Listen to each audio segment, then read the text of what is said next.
आज हम लोग पता है क्या करेंगे। आप लोगों को पहले ये बताओ मुझे कि लास्ट क्लास में आपने क्या पढ़ा था। आपको याद है कि आप भूल गए? आई थिंक कि आप भूल गए, क्योंकि इसके पहले तो मैंने आपको निबंध पढ़ाया था।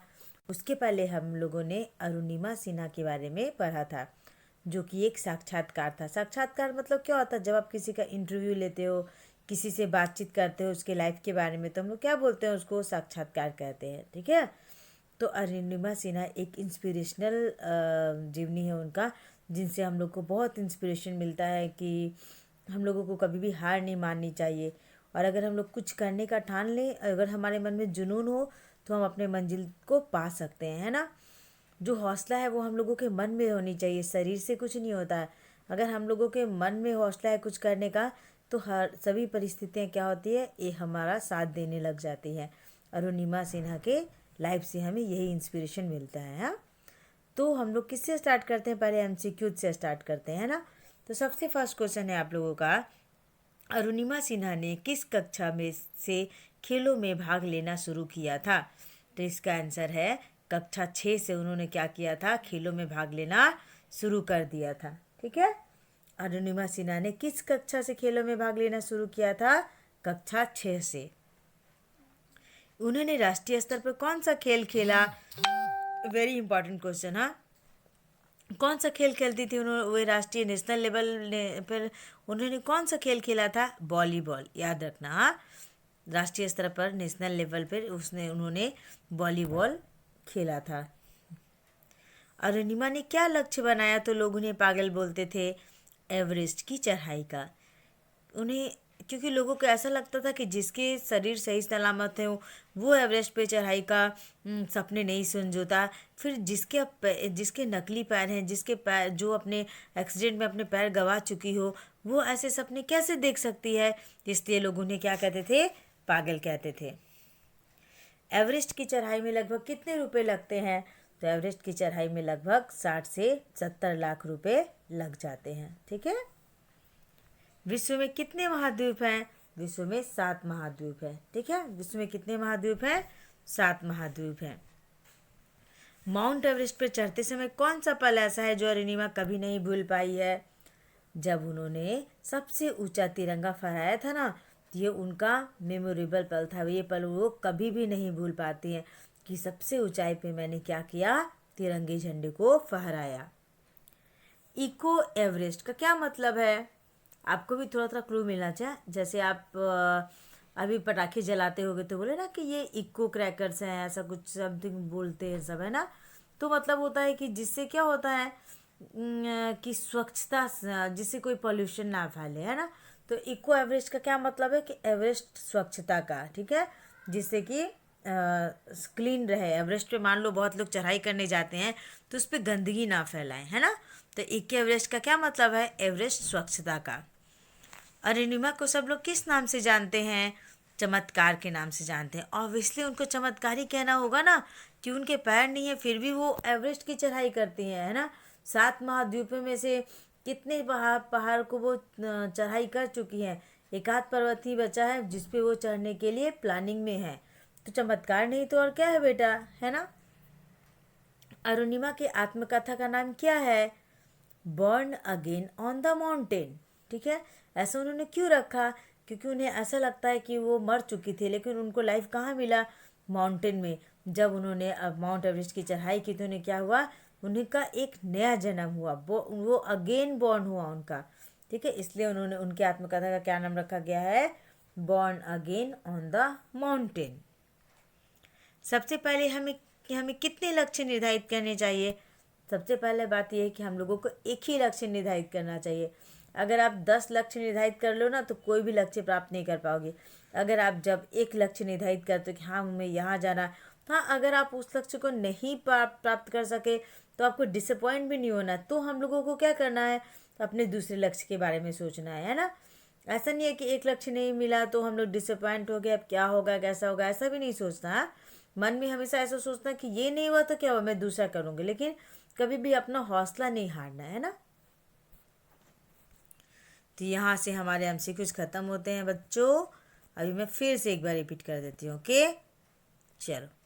इसलिए रिपीट कर रही हूँ ताकि आपको सुन के भी एटलीस्ट लर्न हो। कभी टेस्ट हो तो आप ना पढ़ो तो दिमाग में बात जाए कि हाँ मैम ऐसा बता रही थी। हाँ, अरुणिमा सिन्हा ने किस कक्षा से खेलों में भाग लेना शुरू किया? तो कक्षा 6 से। उन्होंने राष्ट्रीय स्तर पर कौन सा खेल खेला? वॉलीबॉल। अरुणिमा ने क्या लक्ष्य बनाया तो लोग उन्हें पागल बोलते थे? एवरेस्ट की चढ़ाई का। एवरेस्ट की चढ़ाई में लगभग कितने रुपए लगते हैं? 60 से 70 लाख रुपए लगते हैं। विश्व में कितने महाद्वीप हैं? विश्व में 7 महाद्वीप हैं। माउंट एवरेस्ट पर चढ़ते समय कौन सा पल है जो अरुणिमा कभी नहीं भूल पाई है? जब उन्होंने तिरंगा सबसे ऊंचा पर तिरंगा फहराया था। यूके एवरेस्ट का क्या मतलब है? एवरेस्ट स्वच्छता। अरुणिमा को सब लोग किस नाम से जानते हैं? चमत्कार। अरुणिमा की आत्मकथा का नाम क्या है? Born again on the mountain. सबसे पहले हमें कितने लक्ष्य निर्धारित करने चाहिए? सबसे पहले हमें एक ही लक्ष्य निर्धारित करके उस पर चल पड़ना है। ठीक है, उसे अपना जुनून बना लेना है। बोलते हैं ना, सपने वो होते हैं जो आपको रात में सोने नहीं देते हैं, है ना। चलो नेक्स्ट है फिल इन द ब्लैंक्स, खाली जगहों को भरो। ठीक है, Arunima fill in the blanks की रहने वाली है। तो अरुणिमा कहाँ की रहने वाली है? यूपी की थी वो, उत्तर प्रदेश की रहने वाली थी। अरुणिमा उत्तर प्रदेश की रहने वाली थी। अरुणिमा एक फिल इन द ब्लैंक्स में अपना पैर गंवा चुकी है। तो अरुणिमा एक ट्रेन दुर्घटना में अपना पैर गंवा चुकी है। अरुणिमा एक ट्रेन दुर्घटना में अपना पैर गंवा चुकी है। ठीक है बेटा। फिर अरुणिमा सिन्हा ने विश्व के सर्वोच्च शिखर फिल इन द ब्लैंक्स की चढ़ाई करने में सफलता हासिल की। तो अरुणिमा सिन्हा ने विश्व के सर्वोच्च शिखर माउंट एवरेस्ट की चढ़ाई करने में सफलता हासिल की। ठीक है, अरुणिमा सिन्हा ने विश्व के सर्वोच्च शिखर माउंट एवरेस्ट की चढ़ाई करने में सफलता हासिल की। ओके बेटा, ये हो गए आपके फिल इन द ब्लैंक्स। फिर से बोलो, अरुणिमा उत्तर प्रदेश की रहने वाली है। ओके, अरुणिमा एक फिल इन द ब्लैंक्स में अपना पैर गंवा चुकी है। एक ट्रेन दुर्घटना में अपना पैर गंवा चुकी है। अरुणिमा सिन्हा ने विश्व के सर्वोच्च शिखर माउंट एवरेस्ट की चढ़ाई करने में सफलता हासिल की। ठीक, नेक्स्ट, एवरेस्ट की चढ़ाई में लगभग 60 से 70 लाख रुपए लगते हैं। एवरेस्ट की चढ़ाई में कितने रुपए लगते हैं? 60 से 70 लाख रुपए लगते हैं। ओके, ये खत्म हुआ आपका फिल इन द ब्लैंक्स। चलो फिर से हो गया। तो हम लोगों ने एमसीक्यूज कर लिए, फिल इन द ब्लैंक्स कर लिए। अब किसकी बारी आई? अब है सही गलत। हाँ, अब आपको सही गलत बताना है। ठीक है, लगन और मेहनत के बल पर बड़े से बड़े लक्ष्य प्राप्त किया जा सकता है। सही है ना बेटा। अगर अरुणिमा में लगन नहीं होता, मेहनत नहीं करती वो, तो क्या अपने इतना बड़ा लक्ष्य वो प्राप्त कर पाती? नहीं कर पाती, है ना। यानी ये बात सही है, लगन और मेहनत के बल पर बड़े से बड़े लक्ष्य को प्राप्त किया जा सकता है। जिस अस्पताल में वो भर्ती थी, एनेस्थीसिया का प्रबंध था गलत।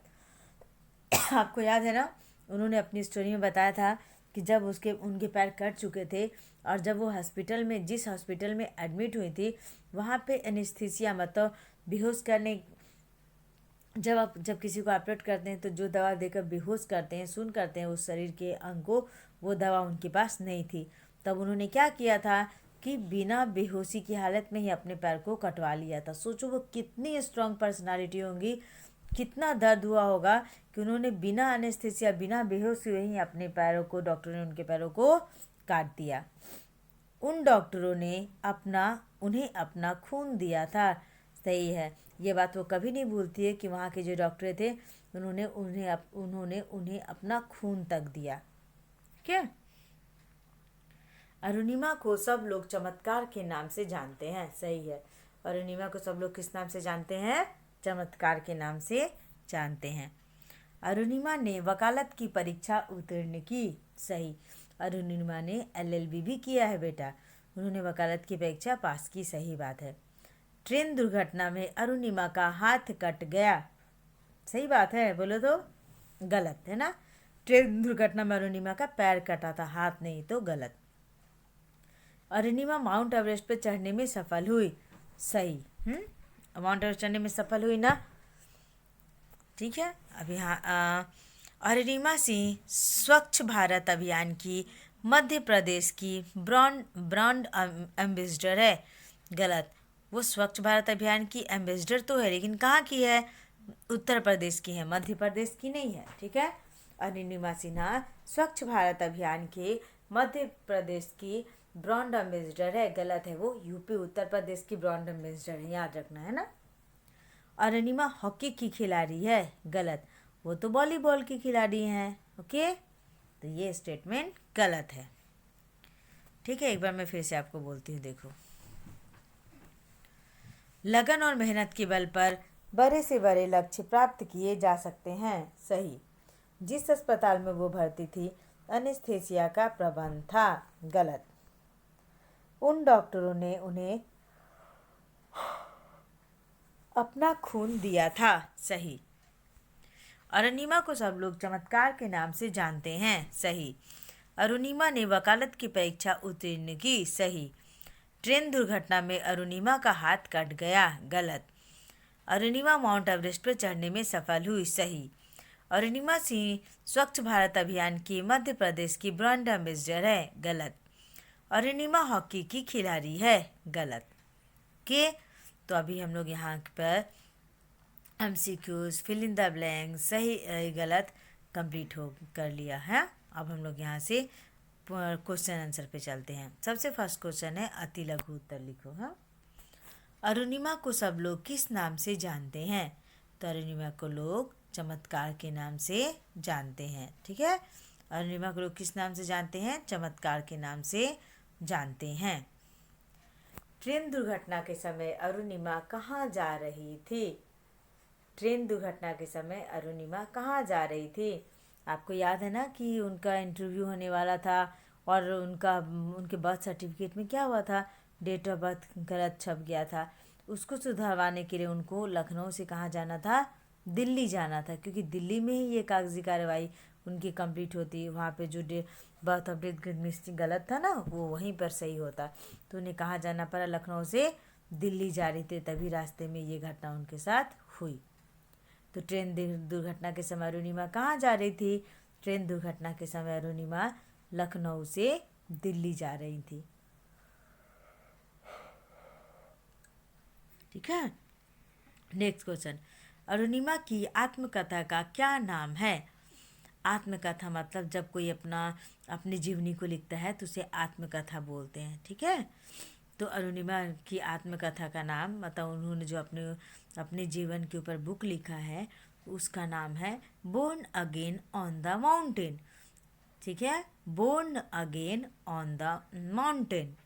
अरुणिमा की आत्मकथा का नाम बताओ। उनकी जो जीवनी उन्होंने लिखी है उसका नाम है born again on the mountain. के यहाँ पे आपका अति लघु खत्म होता है बेटा।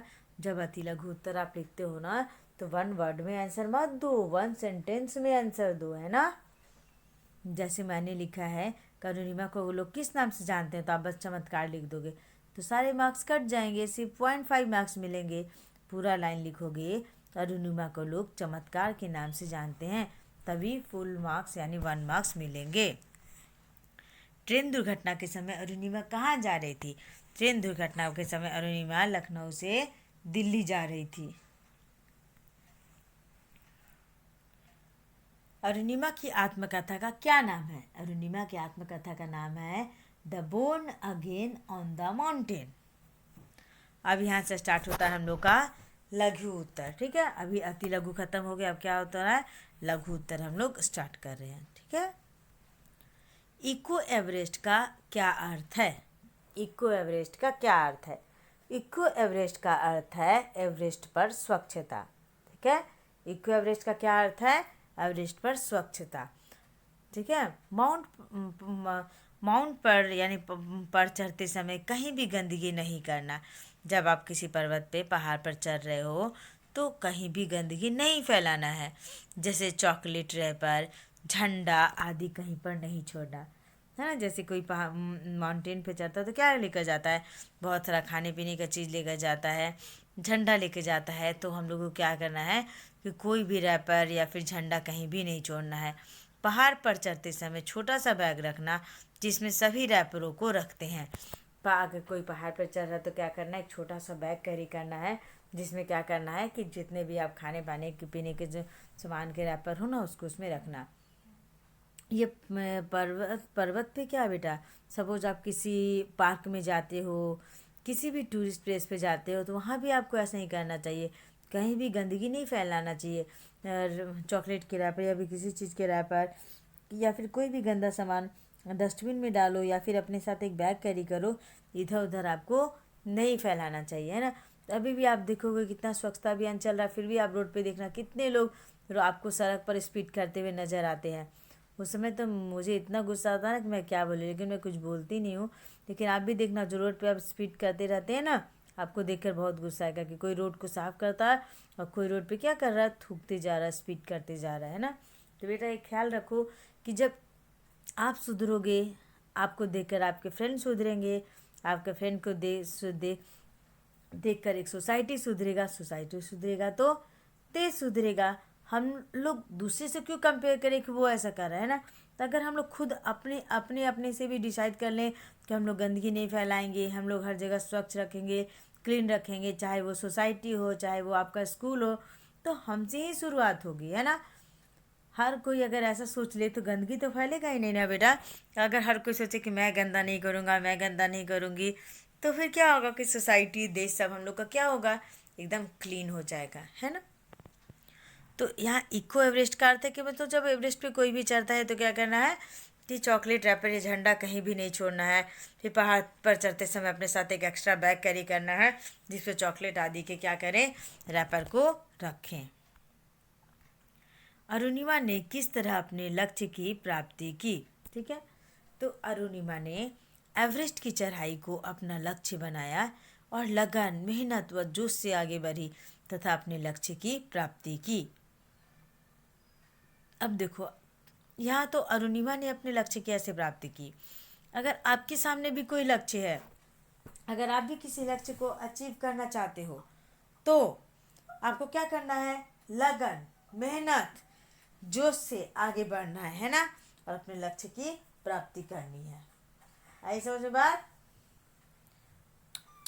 ठीक है बेटा। अरुणिमा ने किस तरह अपने लक्ष्य की प्राप्ति की। अरुणिमा ने एवरेस्ट की चढ़ाई को अपना लक्ष्य बनाया। पहले आप क्या करोगे कि अपना लक्ष्य डिसाइड करोगे कि आपको करना क्या है। उसके बाद क्या करना है कि लगन से, मेहनत से, जोश से क्या करना है, आगे बढ़ना है और अपने लक्ष्य की प्राप्ति करनी है। अगर आपका लगन नहीं होगा, मेहनत नहीं होगा, जोश नहीं होगा तो आप अपने लक्ष्य की प्राप्ति नहीं कर सकते हो, है ना। अगर आपको अपने लक्ष्य की प्राप्ति करनी है तो आपको मेहनत करना होगा, आप में लगन होनी चाहिए, तभी आगे अपने अपने लक्ष्य की प्राप्ति कर सकोगे, जिस तरह अरुणिमा ने किया, है ना। अरुणिमा ने आगे के लिए क्या सोचा है। अरुणिमा 7 महाद्वीपों में से 5 सबमिट कर चुकी है। बताओ 7 महाद्वीप में से उन्होंने 5 की चढ़ाई को कंप्लीट कर लिया और वे 7 महाद्वीपों को सबमिट करना चाहती हैं। सोचो बेटा, बिना पैर के भी वो इतना स्ट्रांग विल पावर है उनका कि इतना बड़ा काम करने जा रही है। तो हम लोग तो फिर भी सभी शरीर से, भगवान के दया से सारा शरीर का अंग हम लोग का सही है। तो सोचो हम लोग क्या नहीं कर सकते हैं। अगर डिसाइड कर लें, मन में लगन हो, तो हम लोग क्या नहीं कर सकते हैं, कुछ भी कर सकते हैं। ओके, तो अरुणिमा 7 महाद्वीपों में से 5 सबमिट कर चुकी है और वे 7 महाद्वीपों को सबमिट करना चाहती हैं। ओके, यहाँ पे आपके लघु उत्तरीय प्रश्न खत्म होते हैं। ठीक है, लघु उत्तरीय में आप लोगों के 3 क्वेश्चन थे। ठीक है, लघु उत्तरीय में कितने क्वेश्चन थे, 3 क्वेश्चन थे। ठीक है, एक बार मैं फिर से बोल दूँ, इको एवरेस्ट का क्या अर्थ है। तो इको एवरेस्ट का अर्थ है एवरेस्ट पर स्वच्छता। माउंटेन पर चढ़ते समय कहीं भी गंदगी नहीं करना, जैसे चॉकलेट, रैपर, झंडा आदि कहीं भी नहीं छोड़ना। पहाड़ पर चढ़ते समय छोटा सा बैग रखना जिसमें सभी रैपरों को रखते हैं। अरुणिमा ने किस तरह अपने लक्ष्य की प्राप्ति की? अरुणिमा ने एवरेस्ट की चढ़ाई को अपना लक्ष्य बनाया और लगन, मेहनत व जोश से आगे बढ़ी और अपने लक्ष्य की प्राप्ति की। अरुणिमा ने आगे के लिए क्या सोचा है? अरुणिमा 7 महाद्वीपों में से 5 को सबमिट कर चुकी है और वे 7 महाद्वीपों को सबमिट करना चाहती है, मतलब उस पर चढ़ाई करना चाहती हैं। चलो अब हम लोग निबंधात्मक उत्तर पे आते हैं। ट्रेन दुर्घटना के बाद अरुणिमा का सामना कैसे कैसे लोगों से हुआ? जब आपके साथ कोई घटना घटती है, कोई इंसिडेंट होता है, तो आपको बहुत लोग मिलेंगे बेटा, है ना। आपको एक ये जो आपके साथ कोई मान लो दुर्घटना घटे तो भी आपको एक जीवन का एक अनुभव देकर जाता है कि आपको किस पे ट्रस्ट करना चाहिए, किस पे ट्रस्ट नहीं करना चाहिए, कौन आपके साथ है, कौन आपके साथ नहीं है ना। तो इस ट्रेन दुर्घटना के बाद अरुणिमा के भी सामने बहुत सारे लोग आए। उनका उनका सामना भी क्या हुआ? अच्छे बुरे दोनों तरह के लोगों से हुआ। ट्रेन दुर्घटना के बाद अरुणिमा का सामना अच्छे और बुरे दोनों तरह के लोगों से हुआ। कुछ लोग उनकी आलोचना करते थे कि आत्महत्या की कोशिश की होगी। बताओ, कुछ लोगों का कहना था कि ज़रूर वो आत्महत्या कर रही होंगी, या फिर कुछ लोगों का कहना था कि टिकट नहीं होगा, तथा कुछ लोगों ने वहीं पर कुछ लोग ऐसे भी थे कि उन्होंने उनकी मदद की और रक्तदान भी किया, है ना। अननोन लोगों ने उनके लिए रक्तदान किया, और जो उन लोग जानते थे कुछ लोग, वो उनमें से ही कुछ लोग ऐसे थे जो कहते थे कि अरुणिमा ने आत्महत्या की कोशिश की होगी या फिर उसके पास टिकट नहीं होगा। जबकि कुछ लोगों ने उनकी क्या की? मदद की और रक्तदान भी किया। याद है ना, वो जिस हॉस्पिटल में एडमिट थी वहाँ के डॉक्टरों ने उन्हें ब्लड भी दिया था, है ना। एवरेस्ट पर चढ़ते समय कौन कौन से ऐसे पल हैं जिन्हें आज तक अरुणिमा भूल नहीं पाई है ना। इसमें क्वेश्चन में है कि एवरेस्ट पर चढ़ते समय क्या है कि वो कौन सी ऐसे ऐसे पल हैं जिसको अरुणिमा भूल नहीं पाई है। ठीक है। माउंट एवरेस्ट पर चढ़ते समय सबसे ऊंचाई पर तिरंगा फहराने तथा उतरते समय पैर का ढांचा निकलने पर घिसट घिसट कर नीचे उतरना तथा पैर में लगे खून को साफ करने जैसे पलों को अरुणिमा नहीं भूल पाई है। देख रहे हो बेटा, उन्होंने चढ़ाई की लेकिन कितने दिक्कतों का सामना किया। सबसे पहले तो उनका पैर का ढांचा निकल गया, ठीक है, यानी नकली पैर निकल गया। फिर क्या हुआ कि जब वो घिसट घिसट कर नीचे उतरने लगी तो क्या हुआ, पैर में से जो खून आए थे ना, उन खूनों को भी उन्होंने साफ किया। ये सब ऐसे पल हैं जिसको अरुणिमा क्या हुआ, भूल नहीं पाई हैं। अरुणिमा सिन्हा के मन में माउंट एवरेस्ट पर चढ़ने का विचार कैसे आया? एक दिन अरुणिमा सिन्हा अखबार पढ़ते समय एवरेस्ट के मार्ग के बारे में पढ़ रही थी कि उनके मन में एवरेस्ट चढ़ने का विचार आया और उन्होंने इसे ही अपना लक्ष्य बना लिया। अब देखो, एक दिन क्या हुआ कि अरुणिमा क्या कर रही थी, बस ऐसे ही अखबार पढ़ रही थी, है ना। तो तो उसमें क्या था कि एवरेस्ट की चढ़ाई के बारे में लिखा हुआ था, है ना।